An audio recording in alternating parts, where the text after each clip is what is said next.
ಈ ರೀಸನ್ನಲ್ಲಿ ಮಕ್ಕಳ ತಪ್ಪಿಲ್ಲ ಅಂತ ಹೇಳಿದರೆ then we have to work out something and then give. ಒಂದು ಮಕ್ಕಳಿಗೂ ಅನ್ಯಾಯ ಆದರೆ ಅದು ತಪ್ಪೇ. ಸೊ ಅದನ್ನು ನಾನು ಸುಧಾಕರ್ ಅವ್ರಿಗೂ ಕೂಡ ನಾನು ಪರ್ಸನಲಾಗಿ ನಾನು ಮಾತಾಡ್ತೀನಿ, ಕನ್ಸರ್ನ್ ಡಿಪಾರ್ಟ್ಮೆಂಟಿಗೆ ಮಾತಾಡಿ ಅದು ಯಾವ ರೀತಿ ಅವ್ರಿಗೆ ಸಹಕಾರ ಆಗಬೇಕು ನಮ್ಮ ಈಗ ನಮ್ಮ ಕಾನೂನು ಇರೋದು 6 ವರ್ಷ. ನಾನೇ ಕುತ್ಕೊಂಡು ಎಲ್ಲ ಮಾಡಿ ಇವಾಗ ಸದ್ಯಕ್ಕೆ ಟೆಂಪ್ರವರಿಗೆ ಅಂತೇಳಿ ಮಾಡಬೇಕಾಗುತ್ತೆ. ಕೆಲವು ಕಾನೂನನ್ನು ಅಡ್ಜಸ್ಟ್ ಮಾಡಬೇಕು, ಯಾಕೆಂದ್ರೆ ಹಿಂದೆ ತಪ್ಪುಗಳಾಗಿರ್ತಾವೆ. ಅದಕ್ಕೋಸ್ಕರ ಕೆಲವು ಬದಲಾವಣೆನ ಮಾಡೋದ್ರಲ್ಲಿ in the interest of childrens ಅದು ಬಹಳ ಮುಖ್ಯ ಆಗ್ತದೆ. ಅದು ನಮ್ಮ ಸರ್ಕಾರದ ಕರ್ತವ್ಯ ಆಗುತ್ತೆ.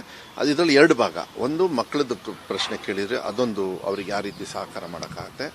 ಎರಡನೇದೇನು ಅಂತ ಹೇಳಿದರೆ ಇಂಥ ಘಟನೆಗಳನ್ನು ಖಂಡನೆ ಮಾಡಿ ಅದನ್ನು ಶಿಕ್ಷೆಗಳು ಒಳಪಡಿಸಬೇಕು. ಅದನ್ನು ಆದಷ್ಟು ಬೇಗ ನಾವು ಮಾಡ್ತೀವಿ. ಸರ್, ಈ ಪ್ರಕರಣದಲ್ಲಿ ಅಧಿಕಾರಿಗಳು ವ್ಯಾಪ್ತಿ ಮೀರಿ ವರ್ತಿಸಿದ್ರ ಅಂತ? ಅಲ್ಲ, ಅದನ್ನು ಹೇಳಿದ್ನಲ್ಲ, ಇಲ್ಲದೆ ಇದ್ರು ಕೂಡ ವ್ಯಾಪ್ತಿ ಮೀರಿ ಮಾಡಿದ್ದಾರೆ ಅಂದರೆ ಅವ್ರಿಗೆ ಕಠಿಣವಾಗಿ ಏನು ಶಿಕ್ಷೆ ಆಗಬೇಕು ಅದು ಮಾಡಲೇಬೇಕು.